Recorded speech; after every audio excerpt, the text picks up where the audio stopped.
have a very special guest for you tonight.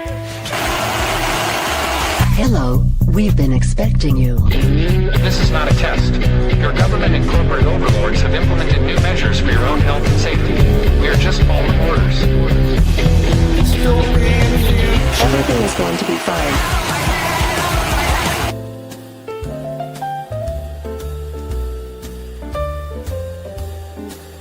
I'd like to introduce...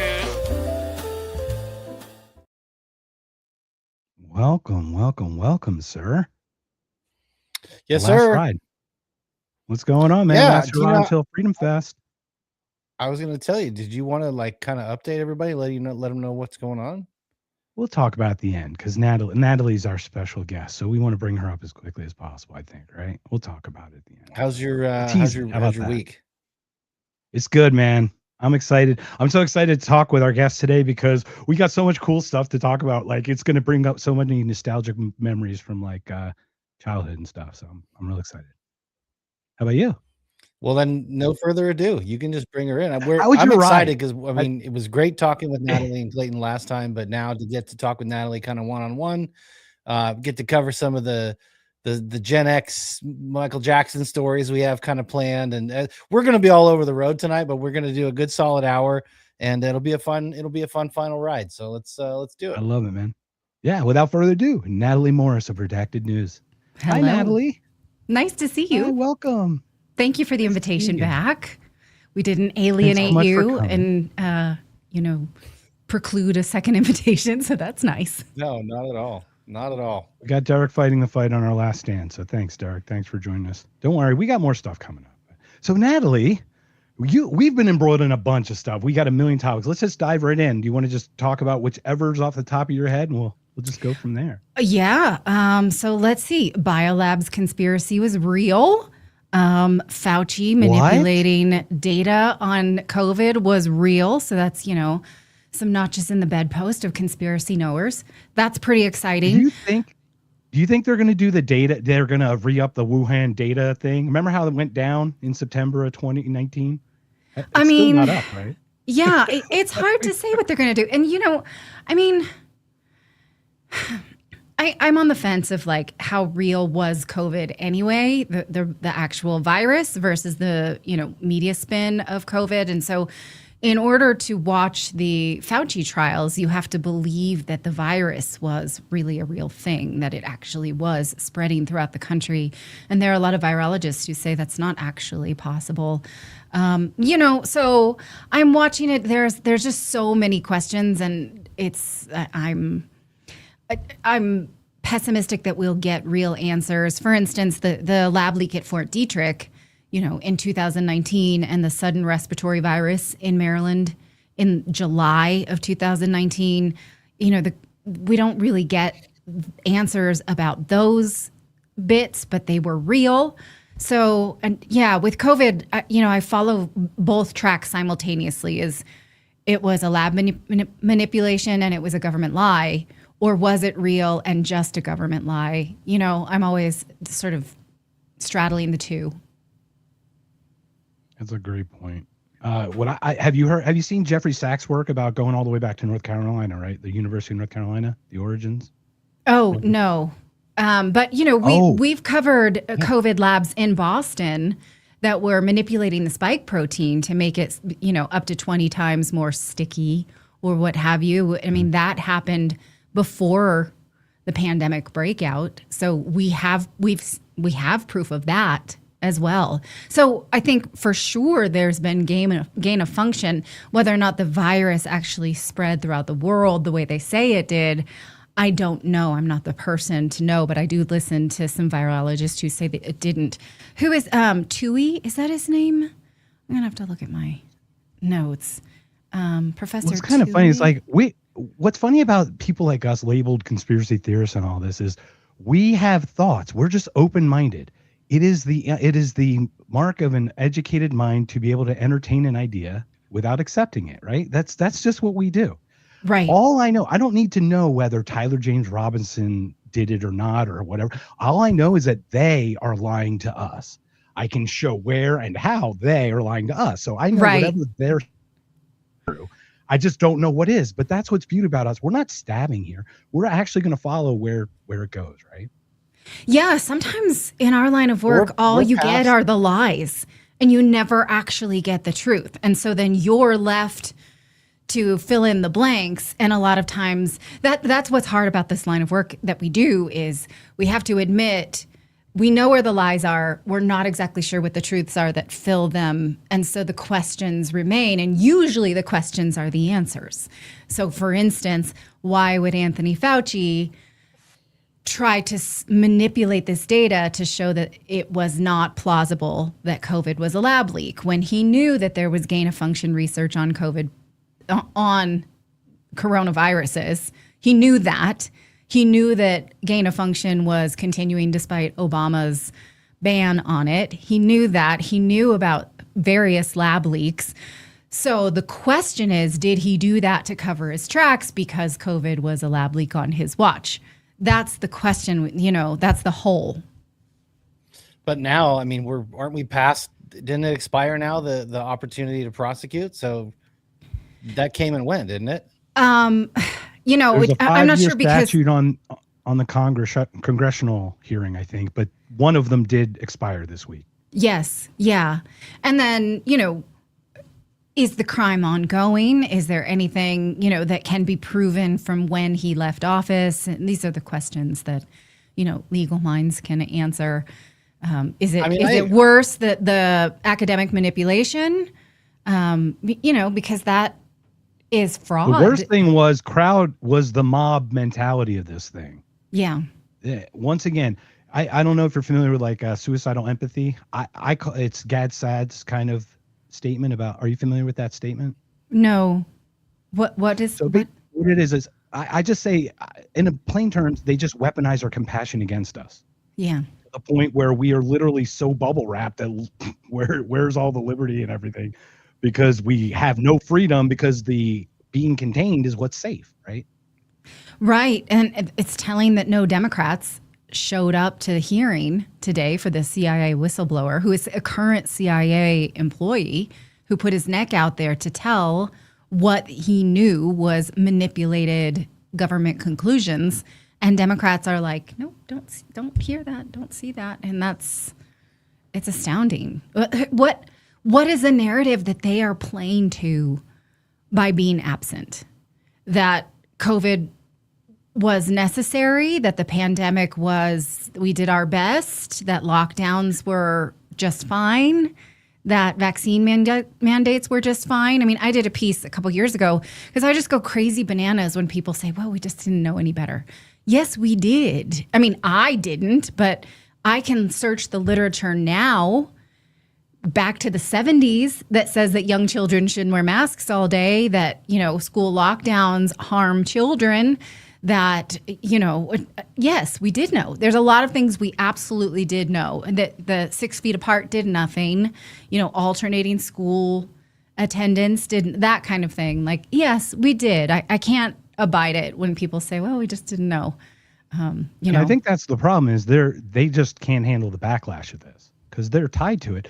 But does nobody remember that Donald Trump initiated Operation Warp Speed? I know. What? Yeah. I mean, he watches TV. Does he not watch Dallas Buyers Club? Oh my God, that Fauci guy. Oh my God, he's the bad guy in this movie. Maybe I should continue him as the head of my health organization. Yeah. Literally the top paid government official, right? Right.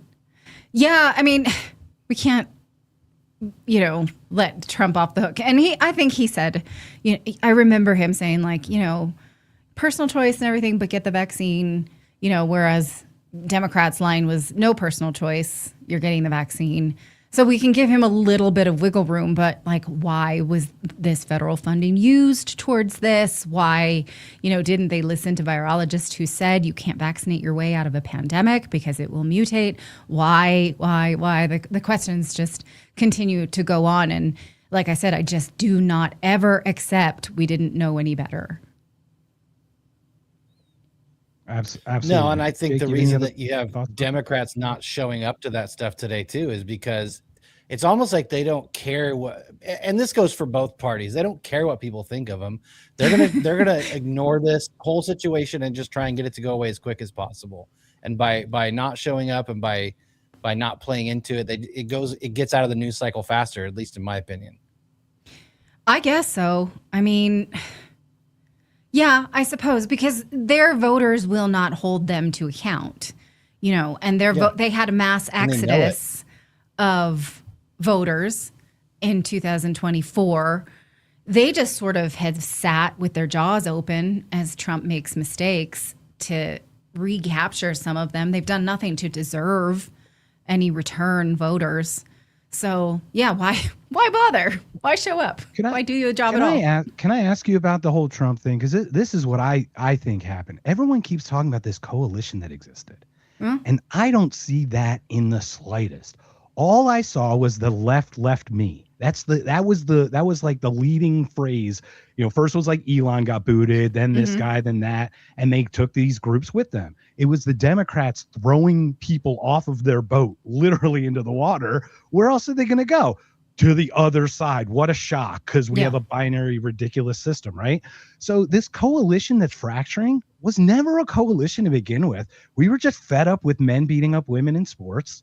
And you know what I mean? And just lying to ourselves, right?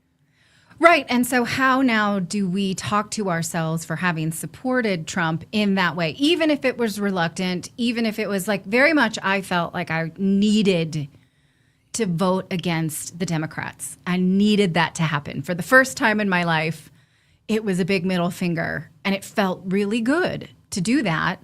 And I don't have Trump derangement syndrome the way I did during his first term. But I very much knew that he had upped the drone strikes in Somalia, that he had launched the vaccines, that he had not drained the swamp in his first term. And in fact, I knew that he was not going to push Israel. But I did think, and that, bullying Zelensky meeting, which I loved every minute of it, I thought, yes, this is what I voted for. Great. I'm getting it. I think slap that fool around. I think that was an act in hindsight. I honestly think Zelensky's this weird actor. I don't know. The dude's slimy, man. The dude's Zelensky, so slimy. Or Trump. Yeah. Yes. No, Zelensky. 100%. Did you see the Tucker interview with the woman who was like not yet press secretary? No. Okay. I'll shut up then. I'll be quiet. Okay. But I mean, I know Zelensky's, this is not news to me that he is a Death Eater. So that would not surprise me. I was off the Zelensky popularity right away when it was like, you can't say anything against this man. I was just repulsed by him immediately. Napoleonic beyond belief. He gave me Manuel Noriega vibes. I'm like, oh, that's the next Noriega we have to remove. Okay, I get it. Well, did we have to remove Noriega? Was that really ours to do? Wasn't that Panama, right? Yeah. Wasn't that what we did in Panama, right? So we installed him, didn't we? I thought we did. He was close friends with, I can't remember which, Bush? A CIA head. I don't think it was Bush. Yeah, definitely. Else. Well, yes. Remember, Bush Sr.'s name was Poppy, and not because he was a father figure. What do you mean? Because are you insinuating? Okay, so Bush Sr. Uh-huh. Is it Herbert Walker, right? Yeah. His nickname's Poppy in the CIA, because of poppy seeds. Poppy. Oh, okay. I thought you meant it was a gay lover term. No, it's not because he's like a father. It's like because he's literally like from the poppy seed, not like Poppy, okay. Cuba and all the other places in middle America or anything. So. Oh, okay. I'm a Spanish speaker, so when we say Poppy, it's like a That's what I mean. I didn't want to confuse you for sure. All right. So, now we lost Jake for a second. So, all right. So I know the next thing we're gonna have to get into is Michael Jackson here, but I hope we didn't lose Jake. So let's talk. Okay, so let's talk about this. If he comes back, I don't know much about your voting history. So I'm a grade A neocon who had a "Hey Saddam, this Scud's for you" T-shirt, enlisted in the military at 17. Oh. I failed my medical on the last doctor. I went through the 3-hour physical, but I had a real bad car accident at 13. In hindsight, thank goodness. Yeah. But ended up, not serving and everything. But as I started going, I'm like, this stuff started unwinding for me. You know what I mean? It started unraveling. And then obviously I got out of that and went to kind of more of a libertarian vibe. But then what I see is not the party, not the system, it's the people. Humans are actually the things that you can't systematically put into boxes because we manipulate and twist things. So I'd love to hear your thing. So I voted for Trump in 16 and 20, but I voted no to in 24. You voted. So I'd love to hear what in 24? None of the above. Oh, okay. None of the above. Yeah. Uh-huh. Oh, sorry about that. Yeah. So I'd love to hear your thoughts about Trump and how just your general vibes about it. Because I'm not aware of your kind of general. Well, I'm from California, so I was a very typical California liberal, and all I did was, hate on Fox News and hate on Trump and hate on Bush and hate on John McCain, and that's sort of what we do. And we don't listen to what they're saying for any substance. We just hate them, because we're supposed to, because that's what Californians do. Especially, I'm from the San Francisco Bay Area. So I always voted Democrat happily, and I felt, I don't know what I thought of. My first vote was Al Gore, and voting for Obama, I felt like the first time, I felt for the cool factor, and he was anti-war. He was one of the few to vote against the wars abroad. And so I felt for that. The problem is I didn't see that he was a neocon too the second time around and voted for him again. And I wish I had, I missed that he was a murderer. I mean, he had Tuesday kill clubs where, Mossad was basically sending him baseball trading cards of who are we going to kill today. And he would sign off on it. And his White House chief of staff, Kathy Remler, is in the Epstein files saying, I'm getting a special award from the CIA. Why would the White House counsel get an award for the CIA, from the CIA? Because she was facilitating that. Like whatever Mossad was sending up for us to go and murder, we would just do it. I didn't know the stories of Bradley Manning at the time. I missed it. And then, I didn't vote for Trump. I was very much like, do you know what the Pantsuit Nation is? There was this whole feminist movement of women who were like, this is our moment. Was that the hats too? The hats too? That was after. The Pantsuit Nation was like the voters who were going to vote her into office were feminists. And I've since... That's Kamala's new party, I think, the Pantsuit. Yeah. And I've since soured on feminism too. But at the time, it was just like, you're a liberal. This is what you do. You speak this language. So I voted for Hillary. Again, I missed what she had done in Libya. I didn't think much of it. I didn't know, how she had tortured Iran. That 10-second footage of her having an orgasm when she hears that Gaddafi was murdered. Yeah, it's awful. That is one of the most disturbing. If that's not real time, just absolute disturbance. Is that he came, he saw, he died one? And then a cackle. Yeah, the cackle. Oh, while she's sort of getting mic'd up. She's competently evil. That's what's dangerous about her. She's actually competent. Yeah. Well, I will say too, I think Gore was my first vote in 2000 because I graduated in 97. So I was later I met Bill Clinton when he was running for re-election, but I couldn't vote for him. So yeah. Gore was my first. But to your point about souring on feminism, I don't know if you've seen Andrew Wilson's wife, Rachel Wilson, wrote an amazing... I read her book. Yeah. Okay, good. And she's been on our show. My wife.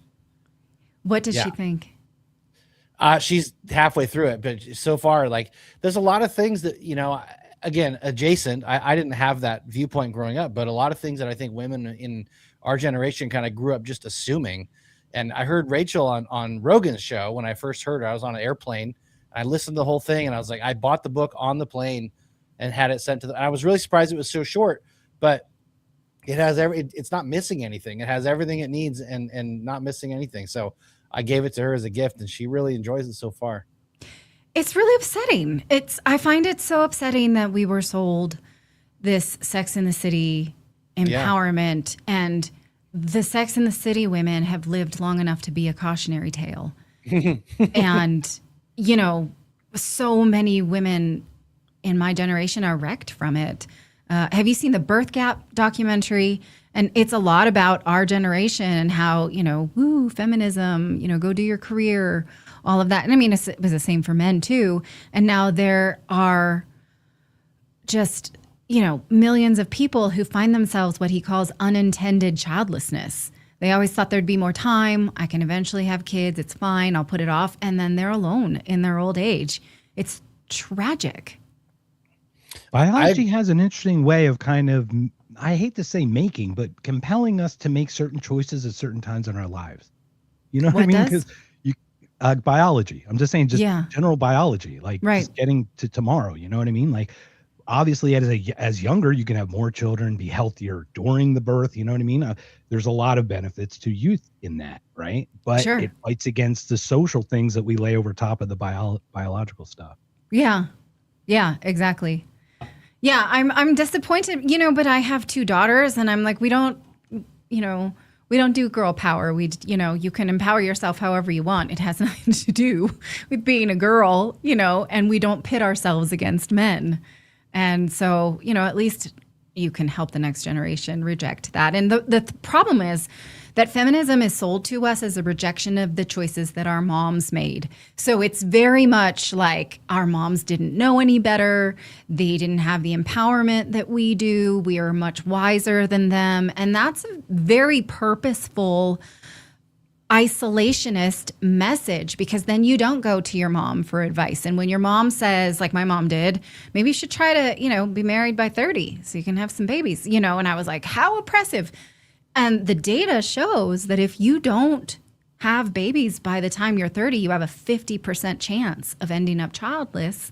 That's terrifying. I didn't know that. She wasn't trying to, she was trying to prevent that from me. And I thought, so it really pits generation against generation. And hopefully this next generation doesn't isolate our mothers and grandmothers the way their mothers and grandmothers, rather, the way that we did. We just thought we knew everything. You never got the Gloria Steinem tattoo, did you? I never did. No, she worked for the CIA. I learned that from that book. Yeah. Oh, yeah. I know. Who hasn't worked for the CIA? Me? I don't think I have. And if I have, it's been on covert projects. Deniability. Now I know you have. Now I know you have, because you deny it. No, you know what? So I'm just bringing this back around to Michael Jackson.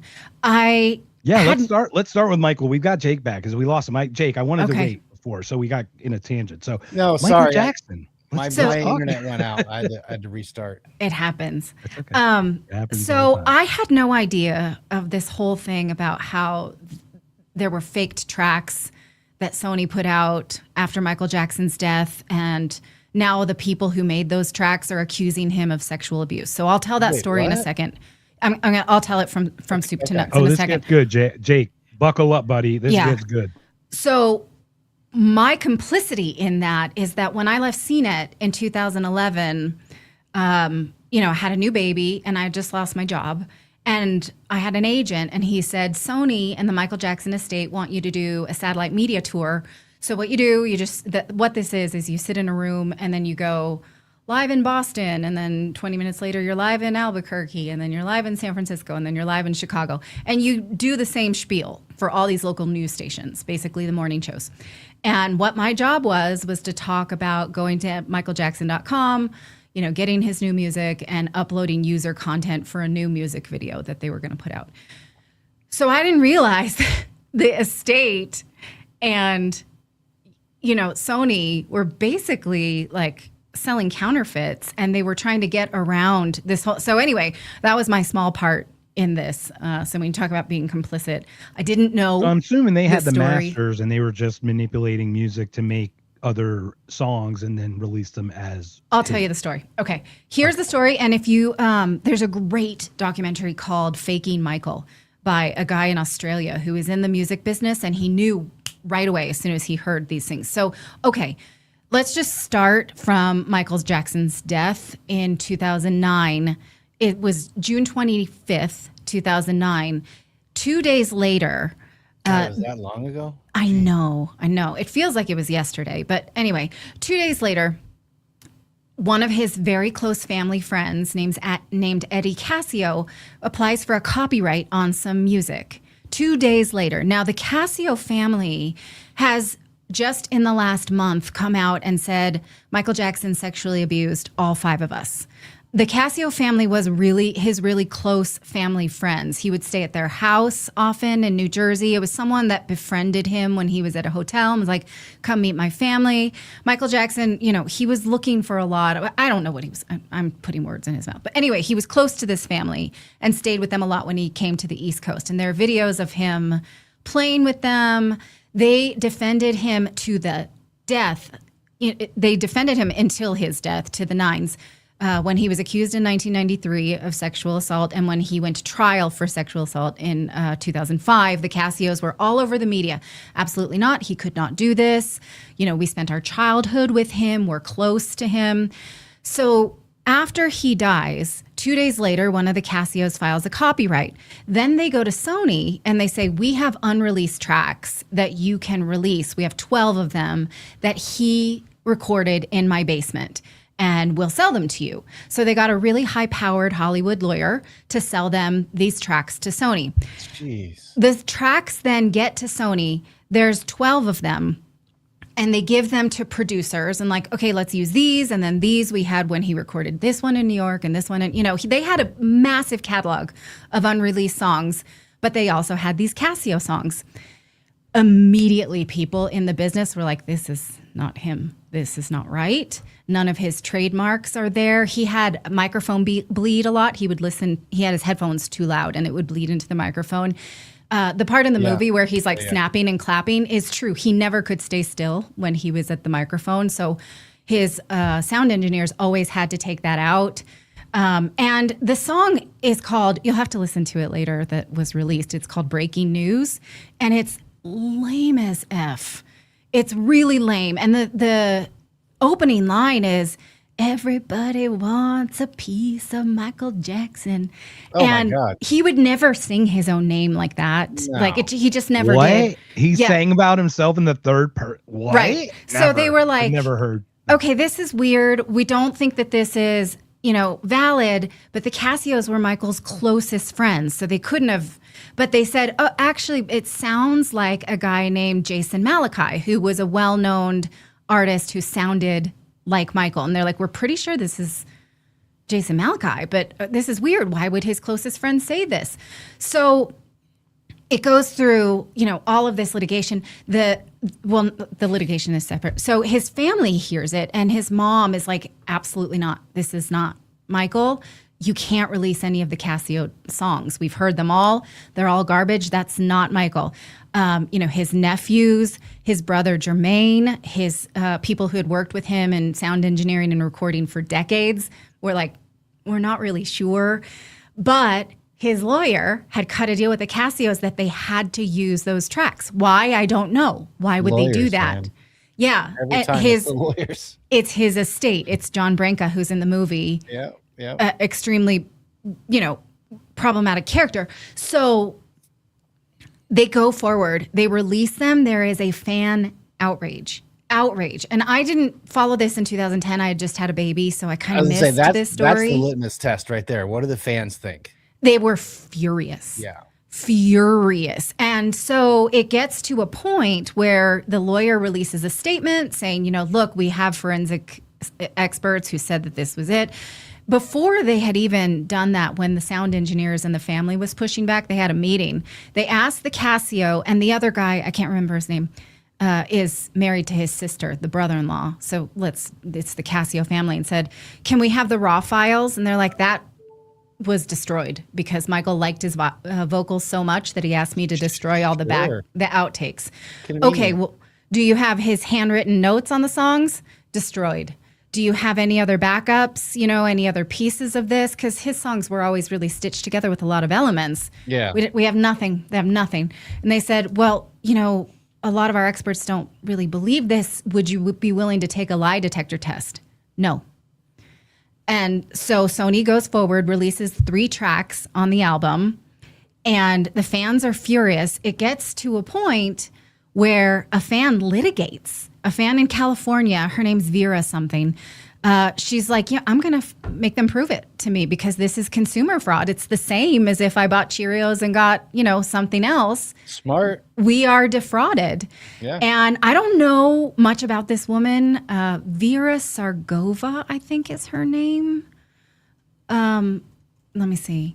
Well, Milli Vanilli only offered me $1 for my Columbia House tape. Right. Baby, don't forget my number or whatever. Yeah. I don't know how I didn't see any of this story at the time, or I don't remember any. Of I know it was highly buried because like we lived through it. We should have known this, but we were not entrenched in Michael Jackson communities, right? Her name was Vera Serova. Anyway, and I think the media buried this story largely. I mean, Oprah had the Casios on and said, there's a lot of controversy about this song. What can you tell us? And Eddie was like, I can tell you it's him. But at the same Oprah's time, a plant. Trust me, yes. Bro. Gave her way too much credit today. Yeah, I got to call you out on that. I'm going to put. We'll talk. What in a did I second. say Go about ahead, her? please. I don't remember. Anyway, okay. Well, you just said she was like on the forefront of things, and she absolutely was. But she also was spoon-fed this stuff. She had the largest interview in history on television with Michael Jackson, which led to her stardom. You can look that up. Her interview with Michael Jackson launched her career back in the day. Then she gets on the back end of Leaving Neverland and shits on him. Yes. And gets it on the back end for saying, oh, these charges, he's such a blah, blah, blah. She hit it on both sides of it. Well, she'll never miss an opportunity, but I just can't with people like that. I just can't with people. Okay, so not only have the Casios sold these tracks that do not hold up under scrutiny, sound engineers had noticed that they had, like in some of the ad libs, like the hee-hees and the woo, were sampled from other songs, oddly enough. They had sort of stitched together. Yeah. His stuff was so production heavy that it's easy to tell when those things are pieced. And so they were like, wait, this ad lib is from Earth Song. Why is that in here? He would never do that. What about this? It was just like there was a lot of pieces like that were so strange. And so Sony's lawyers released a statement saying, we have these forensic, studies done. We believe that it was Michael Jackson, but they didn't. They had internal meetings where a lot of people did push back. So that statement was a lie. And then the fan decides to litigate. And so this goes all the way to the California Supreme Court. And Sony tried to argue that they had a right to their opinion of it being Michael Jackson. So it was, they were admitting, on the one hand, they were not in a position to know for real because Michael's dead. And on the other hand, they should not be expected to have known. And the courts rejected that. That's so gross. Yeah. It's so gross. Like, it's disgusting. Well, that is absolutely disgusting. To the credit of the state of California, the attorney general at the time was like, this is an unconscionable argument. This is against consumer rights. Consumers have a right to not be defrauded. If we rule that any company can sell something on their opinion that it's something. I mean, think about the NFT of Michael Jackson would be an NFT. Think about how that will relate to AI, right? Like, sure. I have a right to sell this product. I think it's Brad Pitt or what have you. Like it's really dangerous.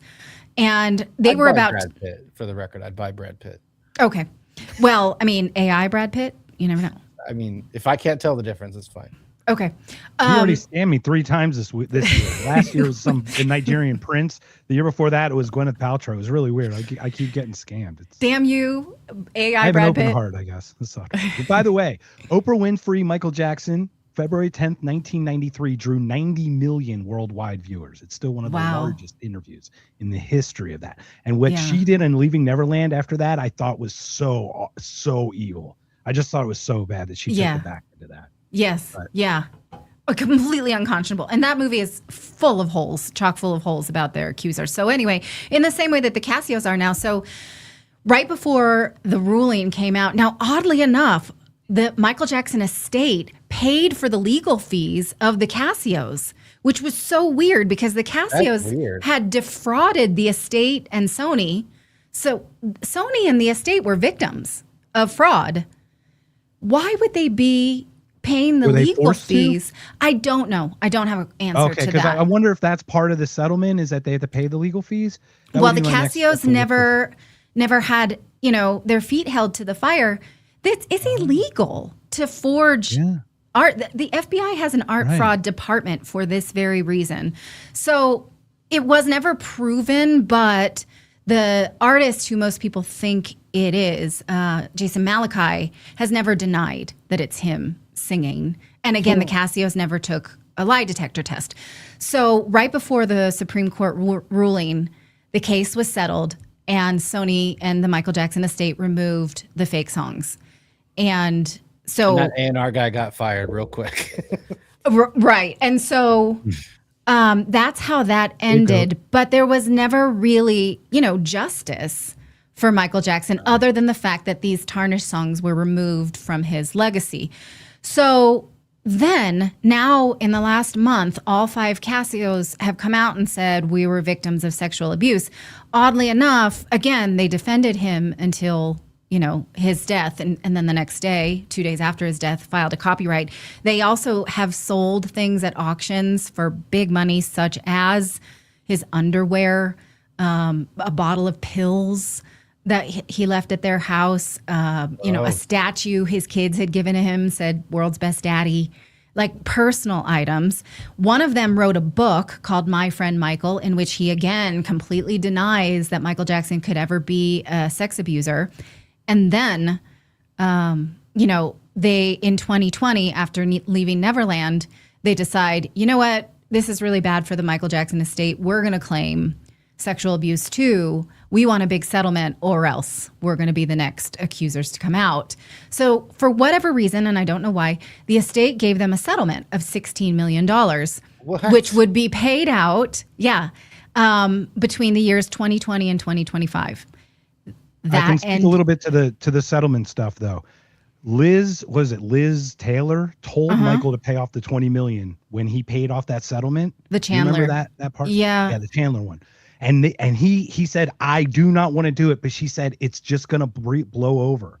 It was just an absolute strategic mistake. It was like the worst mistake actually, because it created that. Well, there were other reasons. There were other reasons for that. Yes. Right, there were. And we could definitely talk about that. But I know that was part of that whole thing, is he was not interested in making payoffs. He really a lot didn't. of these people are now paying things off just to shut people up. And that accuser was drugged. His father was a dentist, and he decided to pull a tooth and give him strong sedatives in order to get a confession, because the boy had been denying it all, for months. So it's a guy, and there's one who divorced his parents, right? That's the same one. That's the same one. Oh, that's the same one. Okay. Yeah, he was drugged for that confession. Yeah. He denied it up and down until, his father was a complete piece of trash. Yes. Yeah. Yeah. What we know. At least. Yeah, I'm comfortable. He's dead. And I'm pretty comfortable saying that. So anyway, the Casios. Their settlement money dried up in 2025, and then, the movie is a big hit. The estate has a lot of money. The Michael Jackson, the movie, the musical, the Cirque du Soleil show, everything is, charting again. And suddenly now, they want more money. They're making brand new accusations, and they have no proof. It's just their word. They sound like the worst kind of opportunists. Like, just whatever comes their way.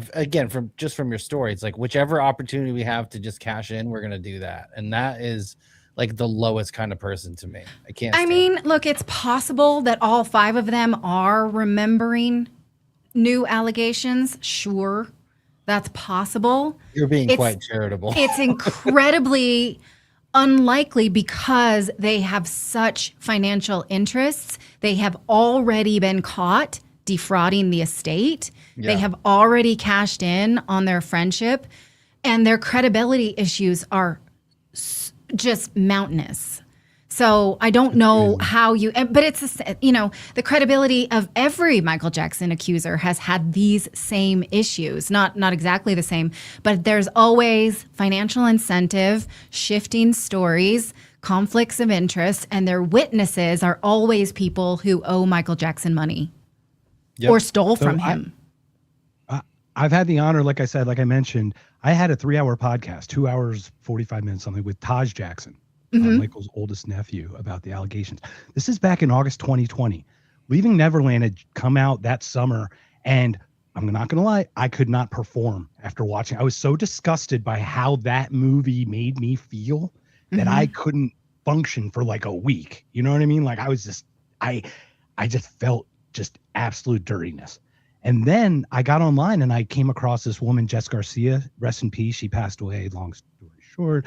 But she talked with me because I had a friend who was molested by the Catholic Church. So we did a whole episode about the atrocities of the Catholic Church and things like that. So we swapped stories, and she shares with me this documentary called Square One with Danny Wu. And I don't know, have you seen that documentary? I haven't, but I know what you're talking about. Absolute, a must watch. It was on Amazon Prime. It blew up, and then they yanked it. Just like everything else, they yanked it. So this is where I'd want to go with this, only because we talk about how Michael Jackson passed away. Yes. By accident, whatever. Fahim Muhammad. Are you familiar with Fahim Muhammad? Yes. The bodyguard. Could you?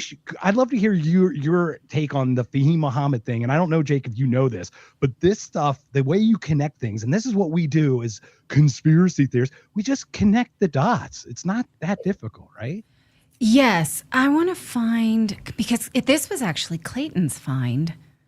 I admittedly don't have any. I mean, like Natalie was saying earlier, like, I'm surprised I don't remember any of these stories because they're right. I don't remember that one at all. Paid attention to stuff, but really quick to summarize, like my experience with Michael Jackson was I never was really into the later. I love the Jackson 5 stuff. It wasn't music that played in my house. I had to kind of go out and find it. Mm-hmm. And I really loved the Jackson 5 stuff. Other than the big hits that he had on his solo stuff, like I really didn't get into any deep cuts or anything like that. But I grew up in Ventura, California, which is right near Santa Barbara. And so I remember when I was older, I drove up to Neverland Ranch because I was just curious to see it, because he was this kind of like media, like enigma. He's just kind of this weirdo, everybody, for lack of a better term. And so it was fascinating in that regard, but I never really followed the stories much. And I will say that it's, other than making jokes at that time, because they were easy punchlines to make, like, I don't know anything about this until I saw some of these documentaries. And to Mark's point, like, they didn't pass the sniff test, so to speak. And I'll just say that, in my opinion, when it comes to these types of quote unquote scandals, there's more to it that obviously that I don't know, but I will say that the music, and like, people still listen to, I still listen to Michael Jackson music. Mm-hmm. I still listen to Jackson 5 music. People don't listen to R. Kelly. People don't listen to some of these other artists that have been accused of things. Their streaming numbers just fall off. But I think the truth is in the fact that his music is still listened to. And I think the majority of people don't buy it. Even if they don't know why they don't buy it, they don't buy it. So that's my 2 cents. Yeah. Yeah. And a lot of this, I think, is purposely suppressed because, of course, a story about, Sony being scammed and putting out fake music. It's not in the media's interest to do so. And to make the connection between the Diddy lawsuit, Fahim Muhammad was the bodyguard of Diddy. He's in the Diddy indictment, and also was a bodyguard of Michael Jackson just before he died. And also, oddly enough, there's this, local news. He was the first to find his body. Yes. Yeah. And he got a business degree in college, graduated, and became the head of security for Michael Jackson. Yes. Yeah. Or something like that. It's like, are you kidding me? Like, it would be. And Michael Jackson, it's not like he knew him. It wasn't like he was a nepotistic hire. No, it was a weird, like, handler kind of hire, right? Yes. Like, it's weird. Yeah. I don't know. That's a bit of the story that I still want to research more. Who was he crossing and whatnot. I think, having spent the last few years studying the Epstein files, it's wild to me that the FBI can have emails where people are saying, great, a new Brazilian girl, she's 9, let's get on that. Okay, there's some new things that we're going to do tonight. Like, did you, treat her rough? Did you do this? Like, they have enough real evidence of pedophilia and, sex crimes. And they sat on that. And then you think of how the government went after Michael Jackson. His arrest warrant was issued in the same day as his search warrant. The family that were the accusers were incredibly unsavory, and they just were documented liars. They had just defrauded JCPenney's out of a big lawsuit. You know, I can't believe the government used them as their main witness, but they built a case around them. And yeah, the fact that he had the book thrown at him and Epstein walked free, I can't reconcile that. I just can't. Well, that's why Epstein's walking free is they pin it on people like Michael Jackson, who honestly are in the industries that are doing all the satanic ritual stuff. Right. I mean, let's not kid ourselves. Hollywood and music, Kanye exposed it too. Yes. Kanye got, MK Ultra'd by Pasternak, right? His trainer, whose uncle wrote Dr. Zhivago. What a shock. I don't know he wrote this like one of the bit. Oh my gosh. Get out of here. Have you not heard this? No. Have you not heard this? Oh, I don't know the much about Kanye. guy. Yeah, so the guy who tweeted, it was his trainer or whatever. His name's Pasternak. He tweets him, I'm gonna take your kids away from you, whatever. He's like part of the MK Ultra thing because his uncle is tied to CIA. His uncle wrote Dr. Zhivago, and Dr. Zhivago was a psyop to get people to feel this weird feeling about Russia or whatever, like Dr. Zhivago was about, to get people nostalgic. It was like a psyop movie. It's Mark, you are manufacturing channeling consent. your inner Kurt Metzger right now. I'm just wow. I know. I didn't know that about Dr. Get us Zhivago. connect with Kurt. I don't enjoy that battle. play. No. Kurt world is different than our world. We cannot go into Kurt world. We won't get out. It's like, it would be like Minecraft. That's like with true. one block. You just would not. That was one of my favorite interviews you've done, Natalie, is the interview with Kurt. That was amazing. Oh my gosh, he was all over the place. Yeah. And He's great. Yeah. Well, he and I and Michael Jackson all were raised Jehovah's Witness. So that's another sort of connection that I have to this story, is that I do understand an inability to really function normally in the world if you have been, and also if you've been raised a Jehovah's Witness. I was not raised famous, so that was something else, and I can understand how he would seek out these normal friendships with people who were maybe not in the business and, like, oh, can I just hang out at your house and be normal? And, that's not to excuse some of the oddities that I don't behave that way, like this need to have children around. I don't want other children around. I have 3. That's enough, but there's a lot of psychological things with Michael Jackson. Sure. Yeah. That I'm not excusing or explaining. I'm not attempting it's not excusing any of the stuff. It's just, is he a criminal child pedophile? Right. And I would argue no. In my extensive research on these cases, I could not find proof that he is a pedophile. And you probably know in the 2005 trial, they found adult magazines that were like Hustler, Playboy type collectibles. And the boys that were accusing him had gone in his room when he wasn't there and looked through all his magazines and stole alcohol and threatened the chef with a knife. And they just were really bad kids. But his collection was decidedly heterosexual. He was a heterosexual man, and so there was a book that was found there with like images of young boys with their shirts off, and like his fingerprints weren't found on it. And there was an inscription in the inside from a fan. It was like, think you'll like this because you love childhood kind of thing. But he didn't look through it. There was no prints on it. Everything that had his prints was heterosexual. That was my take. It was that he, again, from a bystander, but like if you're kind of robbed of your childhood and forced to do that level of performance and you get to that level of fame, like it's completely believable that somebody would keep trying to relive a childhood or keep trying to reconnect with childhood in the ways that he did, again, and not be a criminal, but also just come across as kind of weird. But yeah, I will say those aren't his kids. That's my take. I mean, I don't know, Have you ever spoken with Howard Bloom, Natalie? No. Howard Bloom was Michael Jackson's publicist. Oh. He wrote a book called Michael Jackson, Einstein and Me, or Einstein, Michael Jackson and Me. We'll talk offline. We'll message. I love to get to connect with some of these people that I've had the pleasure of talking with, but they talk about Michael Jackson and he just had this glow and excitement.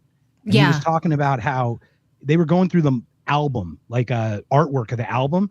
Michael Jackson, when they were handing around the thing, and Howard Bloom hands it to Michael, and Michael opens it, and he's like, oh, you could tell that he was like so excited about it just had this glow about him. It's just magnanimous. It's just some people have it. You just have it, and it's crazy to deny. something like that. Yes, definitely. But I also can relate a little bit to you just, again, when I sort of what we call it in Jehovah's Witness world, you join the world, right? I left the church in my early 20s, and then I didn't really know how to be. Like, I didn't know how to celebrate my birthday or Christmas. I was weird. I was just awkward, and I was constantly looking for ways to find normalcy, to feel like I belonged, in normal society, because you're purposely ostracized. And so I get it. That much I do get. And that's why sort of holidays now for me, I skipped all the magic, and it's just work for me. Birthdays for my kids. And I cry every Christmas because I'm like, this is fucking terrible. All it is work. The house is a mess. I'm cooking constantly. It's super expensive. It's magic for everybody else. And I hate it. Like, I hate it to my core. You don't get at all from it. You completely conditioned out, like, to have that. Do you have anything that brings you magic like that? Other than like your birthdays, I bet. Even my birthday is not really like that. I mean, I do really work hard for my kids. Don't mean anything. How many have you guys ever forgotten your birthday? I've forgotten my birthday before. I've forgotten my age. Someone wished me a birthday, and I'm like, what? Yeah. No, there's nothing like that for me. I just, but I work really hard to do it for my children. And so to watch them really embrace it, and their, childhood is magical in that way. And then I try to like hide it, and they know that at some point in this holiday, mom's going to cry because she just can't take it's like, it's pressure. It's pressure to create a magic that everyone else talks about that I didn't experience. And yeah, it's torture. I hate it.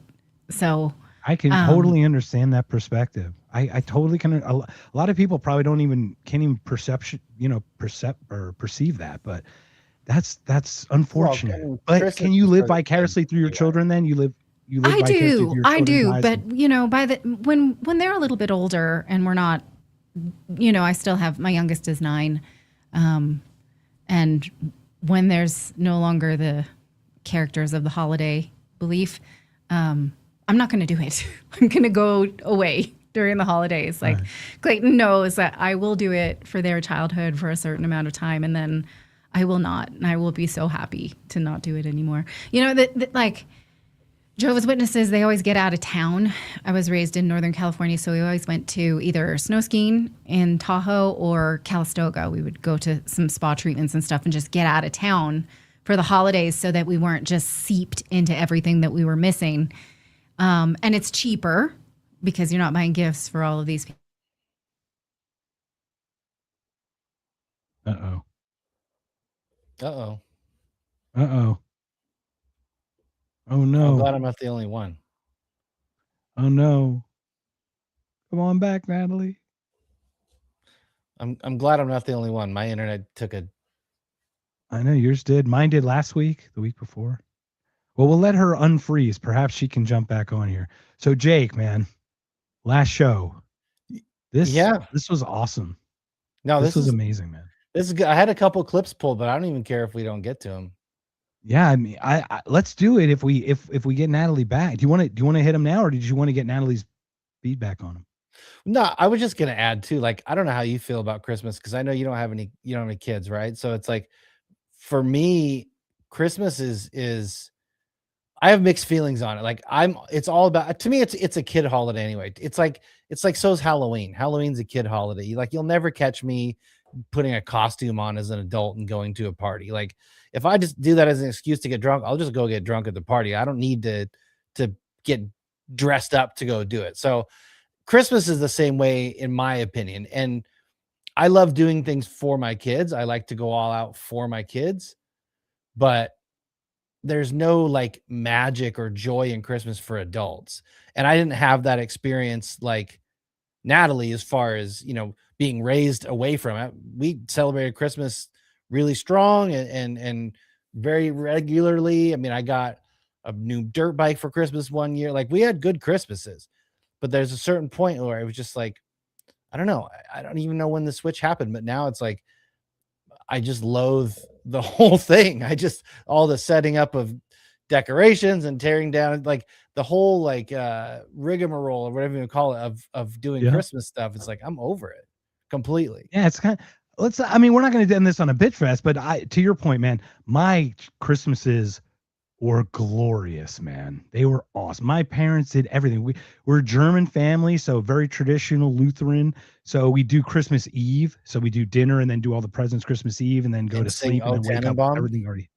What's that? Yeah, all that stuff, right? And it was great. And on paper, my family was awesome, man. But we all have stuff that we don't know that we don't know. You know what I mean? Till we kind of pick at the scabs a little bit. And the stuff that I uncover is like, whoa, right? So I don't have any of the family stuff. Like my parents are the most amazing people in the world. But like it was tough with the parenting thing. Stream reboot. Welcome back. Yeah. I okay. apologize. Hi. So I'm gonna have to use laptop cam. I'm sorry. That's all right. I just told Mark I'm glad I'm not the only one, so it's fine. we're all freezing up. So Jake, you had a couple clips before we call Natalie. Thank you again for joining us here on My pleasure. If by Whiskey. Could you share us a little bit your social stuff so we can get a hold of you? And then Jake has a couple clips, and then we'll call it a night. Thank you again. Sure.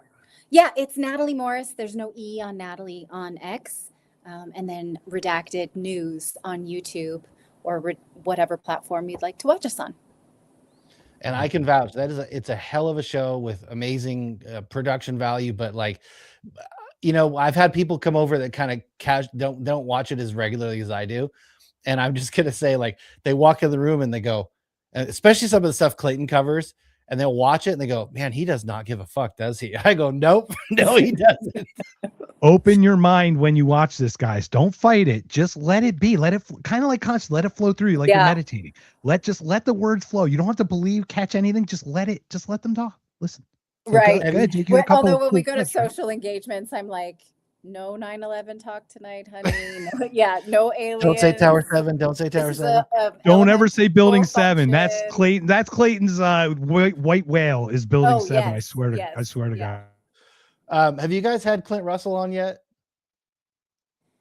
Yes. Yeah. The Liberty Lock Pod. Yeah, Liberty Lock Pod. Yeah. He's so good. He's amazing. Yeah. He's we had him on. Yeah. We've had him on before. I think we're going to see him hopefully at Freedom Fest and try and get him to come on. We're going to do a live panel show there. Cool. But I had this interesting clip because he did an episode yesterday, I think, where he was talking about kind of how everybody's throwing the word fed around and how, everybody just labels somebody a fed. And the problem is it's kind of like, crying wolf. It's like, there's some people who really are, and it's not beyond, comprehension to think that we're not having people, compromise media space by getting in and trying to do these, astroturf, stories or whatever you call it. Just the same thing with, like, was it Gretchen Whitmer getting kidnapped, and most of them were all FBI agents, like that kind of thing. Right. However, the term being thrown around quite a bit, and he kind of covered this a little bit, but I digress. The whole thing that I wanted to show was the way that he was talking about Nick Fuentes, and I've got really mixed feelings about him too. But I just wanted to share this and catch at least Mark's opinion, but yours especially too, now that you're with us. Okay. But give me a second. Let me pull this. All right. This is always the track that the political class will take. They did it with the Tea Party movement. They did it with MAGA. And then they slowly but surely brought us back to establishment conservatism. And they're doing the same thing with America First. And if you pay close attention, this was the whole Tucker Carlson MO. He brought me on the show, wrapped his arms around me and said, hey, look, I'm going to listen to this kid who's got all these problems. And ever since we did the interview, he goes on every other show and says, I tried to talk him in off the ledge and get him to stop being an anti-Semite. He hates women because he's afraid of women. Oftentimes what I see Nick doing is he takes what could be sincere, genuine differences of opinion, which I think are sincerely held by Tucker Carlson, Dave Smith, myself, a whole bunch of other people, Ian Carroll for that matter, and he extrapolates it into us trying to steal his movement, trying to take away his I don't know, his platform, whatever he's built, whatever he's created. We're trying to use it for our ends and discard him. No, the reason I played that specifically is because Dan Bilzerian is, as you know, going after Randy Fine, and Dan Bilzerian is the one who's like throwing around the word Fed when it comes to Nick. And Clint wasn't trying to defend him, but he was like, this is why people are saying this about you. So go ahead. I'm curious what you think. Well, I don't know. I try not to get too involved in this war of the brands. Sure. I was watching David Icke recently because there's some things that That's Nick definitely Flynn- part of it. The war of the brands is definitely part of this. Yeah, yeah. Like, do you support Candace Owens or this? And there's a lot that she says that I want her to, say that. Fine with that. And then if she says something I don't like, I'll just not like it. I'm not going to not like her. That's fine by me. And that's that her defense of Harvey thinking. Weinstein, by the way. You and I need to talk about that offline. Maybe we'll have a podcast about that. Okay. Someday. Yeah. So I think that, I don't have a sense of like, are people feds or not, but I was listening to David Icke recently and he's like, don't follow people, follow ideas. And, you don't have to like somebody's all around, just see if what they're saying makes sense and take it or leave it. That's what you have to do. And so this loyalty to brands, it's not good for us. It's really not been great for us because I think that people mistook our rejection of the Democrats as a full-throated support for Republicans, which it was not. And that's a Hunter S. Thompson thing. I was very when you have a two-party system, they can set it up that way. You know, if you're not this, you must be the 180-degree opposite of exactly what you're just against. It's like, come on, man. So I was happy for Republicans in 24. And there was a lot about that movement that I liked watching, this sort of rebirth of masculinity and, a lot of it. But it's just never good for anybody to just choose your information by brand. And so I don't have a problem with Nick Fuentes, the person. Sometimes he says things that I may or may not agree with, but I don't know him. So it's not for me to say what he's like or what his motives are any more than, the brand that I would say I know the best of all of those people is Tucker Carlson, because our families are friends. They've always sent us baby gifts and Christmas cards and things like that. And but beyond that, like, I don't know these people. So I think it would be good to see how they actually treat you at a barbecue, right? Like, how's Nick with people around him, not like what he says. How is he when he's with people? Like, I don't know. That's the right way to be, though. That's the right approach, is to judge an idea or judge a stance on something versus just going, okay, well, I like this person, so everything they say I must have to just agree with. Right. And we saw how many people then, were pro-Zionist, and a lot of their followers, they're like, what? Wait, what? I thought that you were anti-war. How can this, and then we saw people just really breaking down. And I think that's what you've got to do, is you got to break down your allegiance to a brand and just think, idea by idea. And if you disagree with somebody, then engage on the substance. I have a lot of Twitter trolls that want to come for me and like, you're a pedophile defender because of Michael Jackson. You're a Putin lover, or you're a, anti-Semite, or things like that. And I will say to them, I will engage with you if you can avoid name calling. And they usually can't. And then that's the end of it. But when they assassinate your character, they can't assassinate the idea. Clearly they can't. Right. Yeah. I don't have the patience. So Natalie, we're at an hour here. Jake, you and I are going to stick around. I'd love to hear the other clip, because we've got a couple things to still talk about that clip. But Natalie, are you going to head off? Or we're so grateful. Thank you so much for sharing your time with us. Yeah, I got to put the 9-year-old to bed. So no, thank you so much for coming on. We appreciate it. Thank you. Our final show, and it was so great. Thank you. You really sent us off with such a great send off. What do you mean your final show? You're ending your show? We're sunsetting If by Whiskey, actually. This podcast. I'm continuing mine called Knocked Conscious, which is going to be much more spiritual. I had a near-death experience, out-of-body experience. I could talk starseeds. I can talk past life regression. We have a lot of things to talk about in a different way, like very Ike stuff. But Yeah. Jake and I collaborated on this for it's been 6 months, Jake, if you could believe it. We did 6 months together. And it's just And one now of these Mark's things where breaking I'm up kind with of me. losing the focus on both, trying to juggle both. And so I'm going to It's kind of hard. go a little, and it's getting this politics stuff. It's a little, I'm kind of over it a little bit. Cause like the I get people are it. the same, it's Yeah. the human condition that hasn't changed. That actually is the oil or the fly in the ointment. And I don't mean Yeah. that in a bad way, because it's also the beauty of the human condition that makes, art and music. So it's just what life is. And, we Yeah. just have to manage it. So All right, gentlemen. anyway, Well, Thank you. thank you for inviting me thank on. you It was so fun much. to chat. Thanks very much. Have a great day. Talk to you. Natali Morris of Redacted Okay. News, everybody. Take care. Bye. Thank you. All right, Jake, let's finish. Okay, so yeah, the Nick Fuentes thing. Have you seen people be a certain way, disappear for a bit, and then come back very different? Yeah, No. I mean, it's and also the Remember when dude's Jon young. Stewart did the thing about the COVID thing and then disappeared, and then all of a sudden had to play back, get back in line? Yeah, Remember when I he was mean, and on, also he's young. Like I give him a pass for like Right. he's been in the media space for a while. He talks how many hours a day? Like he's gonna say some shit I don't agree with him. To Natalie's point, like it's not always a matter of like, oh, I like him or don't like him. I don't know the guy. Like sometimes he says some things Exactly. about the America First stuff. So I'm like, okay, I'm in line with not in line, but I'm aligned with some of those ideas. But then some of the stuff about like voting Democrat in the midterm, like we don't have to go down that road, but like I'm so black-pilled at this point where like he says something Yeah, like, me too. all right. Well, that's all the right. point. And to your point, is like I'm not calling him anything or anything, but it's weird that certain things change, like the Israel stuff he just dropped, and you're like, that seems really uniquely odd considering it's such low-hanging fruit. It's always a winning argument, and he wants to win. You know what I mean? It just seems weird that For he wouldn't. sure. Well, that was a good Yeah. segue for this last clip. So Yeah. So, but if I may, though, the other thing about this too is like, obviously we've changed our minds over time, but like he obviously says stuff to be provocative. But do you Sure. know about the America First thing? Is America First named after him, or did he name the show?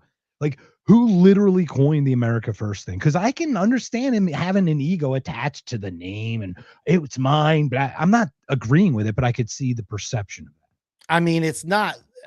I don't know who came up with it, and it's whatever it is. It's second to this one, anyways. This one's better. Yeah, right. I'm just saying because Clint said that, right? Remember when Clinton was like saying like, he coined it, so or whatever. It's like it's his show, he named it, so of course he's like tied to it in some gatekeepy way, right? That's the first mistake. Like you can't be married to your ideas. You can't. It's Yeah, cool. You came up exactly. with something that was catchy or something that describes. Okay, well, as soon as you put it out there in the public, it's not yours anymore. It's like releasing a song. As soon as you put that out there, people are gonna interpret it. They're gonna digest and process that song completely different than you ever intended for somebody to do. It's not your song anymore. And Derek, I have no idea what you're talking about. You shut your mouth. All right, I got one more. Yeah, for so you. we got one more, man. Yeah, let's take it home on this one. And this is I really again, not to be like I don't know the guy, but I really do enjoy most of what James Lee. Some of the stuff I'm like, all right, but I really do enjoy most of what he put. But this is interesting. He's been talking about the LA mayor race and Spencer Pratt and some things I had no idea about. And again, casual passerby, why like, oh, now I'm paying a closer attention. Iceberg. Just to catch everybody up, I reposted a video of Spencer Pratt, who is running for mayor of LA, wishing Israel a happy birthday, a clip that has now gone viral with 1 million+ views on Instagram alone. Happy birthday, Israel, to 70 years and 70 more. It's almost like no matter who you vote for, you get Benjamin Netanyahu. Like, tell me, is this a humiliation ritual for anyone who wants to run for office? Serious question. Well, yesterday I dropped another bombshell, a private DM between Spencer Pratt and an LA voter, and it's, you can see here, up to 1.5 million views, where he called anti-Semitism a quote-unquote mind virus. He also accused current leaders of playing far too cute with anti-Semitic tropes, and he also promised more LAPD presence around synagogues and Chabad centers, and says that the DOJ should more aggressively prosecute anti-Semites. And boy, are people pissed at me. Bro. That That last thing looks like you hit the guy. Remember Mike Tyson's Punch Out? Ooh, Yeah, like when he gets punched in the stomach. Anyway, it's hilarious. Yeah, I mean, it's I really didn't know, and it's, I'm not even making my mind up, but it is kind of, it's like things that make you go, like paying attention to some of this is like, all right, well, I wasn't aware, and there's a lot of money from that lobby and a lot of attention and funding from that, fueling his campaign at this point, and it's like, all right, well, I'm going to pay attention a little bit closer now. But I was curious. I just Did you watch the stuff about Cop City after the whole Cop City? Oh stuff? yeah. That's the whole point, right? There's like an 85-acre facility in Georgia, just outside Atlanta, called Cop City. Everybody has heard of this probably in some weird way, but no one knows what it is. But basically, it's training. They bring the IDF soldiers out, or they go to the IDF and they learn the worst from the worst fucking people how to fucking control crowds. It just shows you like the level of embedded interest and the level of financial interest and how many different ways that it's woven in. And it's like, it's one of those, like, how deep does this go kind of thing. The Fed, the Rothschild started the Fed. The more I pay attention, the more I'm quote unquote noticing. Yeah. But that's all it is, man. So like, yeah, it's crazy, right? It's just unbelievable. Yeah. So James Lee is one. If James does reply to us, if we ever get him, dude, we're due a special If by Whiskey, my friend. I'm happy to jump on. If there's anyone we can talk with, I'm happy to do it. So, dude, we did this 6 months, man. We did it probably every week. Right? So I'd say we probably had 25 episodes together. Yeah, and I did it from hotel rooms and from all kinds of places. Yeah, man. So I love some final thoughts, or what you said you got some stuff in the works. I'm excited because, like, first of all, you met a mutual of ours that I had not, and you met him for sushi, what I hear, and you watched the fight together. So I'm sure we can share a little bit about that if you want. I don't know. Shout out to the homie Brent Freeman. Yeah, he came. He used to live up near Washington, like right where I live at different time. I never knew he lived close. We ended up making. We'll talk about that. Yeah, we became friends. And then he ended up coming back to Seattle last week for some work stuff. And I was like, hey, man, let's get together. So we met up and had sushi one night. And then the next night I was like, hey, I got a bunch of steaks defrosted. UFC is going to be on. You want to come over? So he came over and was super gracious, hung out for a while, made dinner, and we watched the fights. And poor guy was going through some shit because his dog back in Tennessee was dying. And there was some emergency stuff there. But I tell you, man, you never know when you meet somebody who you have this, like, because everybody has their guard up online and people don't use their real name sometimes and things like that. It's like, but when you meet somebody who's just a real one and they're just like, hey, man, this is who I am, the same person I am when you talk to me. Like, it was really good to meet him. And I felt it was I don't know, justified is the right word, but it felt like it was like, all right, this was worth the time and to have this interaction. And I consider him a good friend. Like, we've talked it's funny because I was talking to my daughter who went with me, and she's 10. And I was like, it's interesting because I've talked to this man for hours before, and I've never met him. He's been on our show. I've been on his show. Like, we've talked for hours and I've never met him in person. And it's just the kind of this new, reality of you can kind of know somebody before ever, like, physically, meeting them. But, no, it was great. It was good. I got some things I'm trying to cook up, but when it comes to the podcasting thing, I enjoy the back and forth. I enjoy doing it this way. I really respect the way James Lee does a show, the way Clinton Russell does a show. I really respect that. But I'm at the point too where there's only so many times I can say "and the Fed." There's only so many times I can say "nullify." That's where I'm at, man. That's where I'm at. I love these ideas. I love these conversations, but a lot of the people in our arena, whatever you want to call it, kind of say the same stuff. And it's no shade on anybody. It's no disrespect. And I know how, because it's real. It's truth. I mean, it is true. We're on the right side of this, but at the same time, like, it's taxing to just say the same shit all the time. And so being stuck on the political stuff is, it's good to talk about, but at the same time, like, how many times are you going to talk about it? So that's maybe where we'll I'm collaborate on some stuff. I I've got my guy Vintage Iron. I've been trying to do something with them. Maybe we get a podcast, like a car podcast or something, like a classic. I'm down to always talk. Like, it's a good outlet for me. I'm down to always talk. I don't think I'm going to do my own show for two reasons. The biggest reason is I've got a 1-year-old and I've got another one on the way. And I just don't think that's tough, man.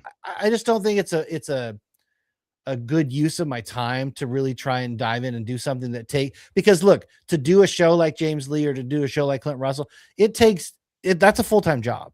Like, to do that level of production and the research and all, like, I can't half-ass that, and I can't half-ass fatherhood. And if I got to pick one, it's not even full-ass fatherhood, dude. Full-ass that shit. It's not even a choice. So that's the other thing. Right.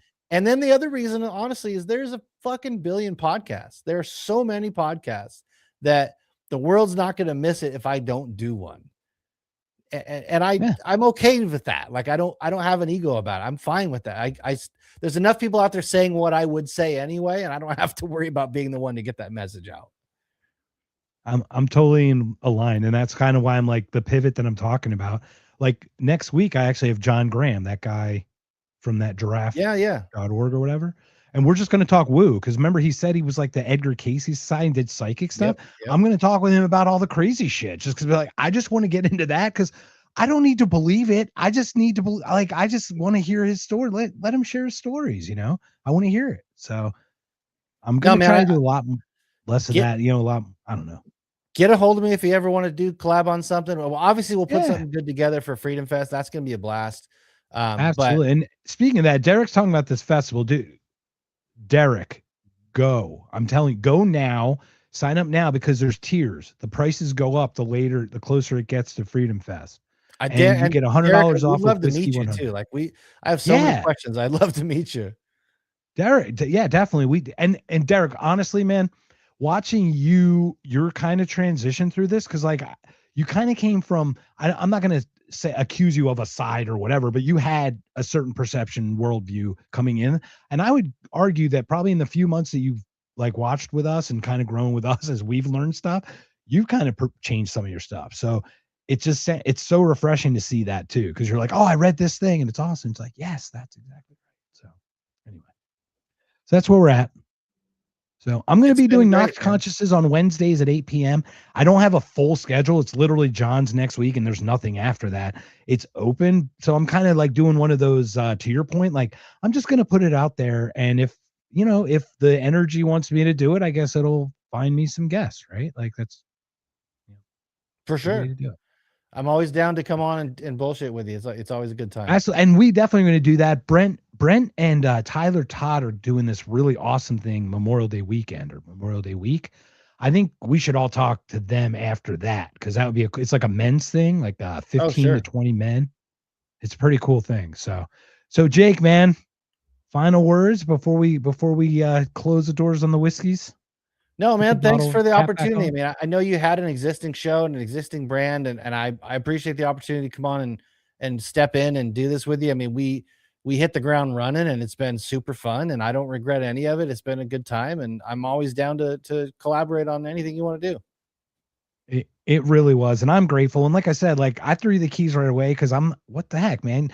If it was like a recommendation, free got us together. So, yeah. It's like one of those things where, that thing you're talking about, Brent, I get vibes off people. Like I get vibes. Brent, I get like, when I get nothing, it's this weird translation to authenticity for me. Sure. Like when I don't get a positive or negative. Cause like when you get positive, it can also be a weird salesy thing too. You know what I mean? Like I get like a very blank slate from Brent. And I mean that not mentally. I mean it like just in he's who he presents himself to be. For sure. No, he is. I can vouch. This is genuine. And when we meet in Freedom Fest, I'm going to look forward to that. We're going to have some dinner stuff. Dude, why don't we go to UFC? Sure.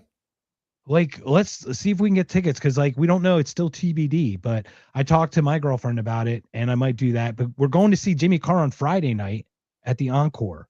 So there might be some tickets there. That's a fun night. I think it starts 8 p.m. But I'm still trying to get him to come to Freedom Fest. Jimmy Carr is the only person that has a weirder laugh than Tucker Carlson. Oh, oh, oh, oh.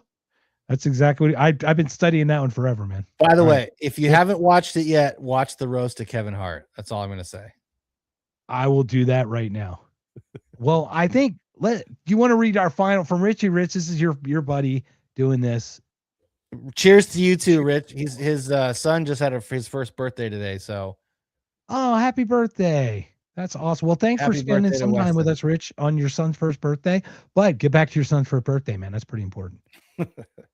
Thanks, man. It's right, been man. good. Jake. All right. Well, thank you so much, Jake. Are there any final words? Anything else how to get a hold of you or anything for everybody?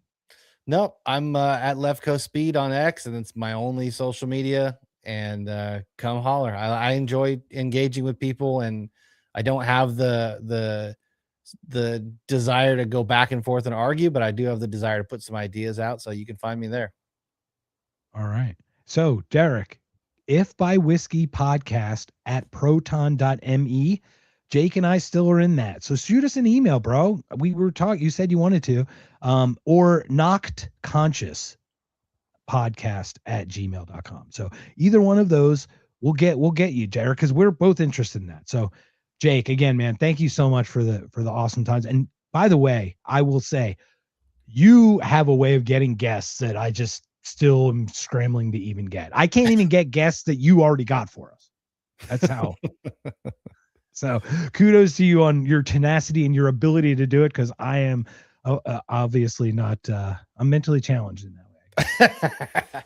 Well, I've always stick enjoyed around, doing that.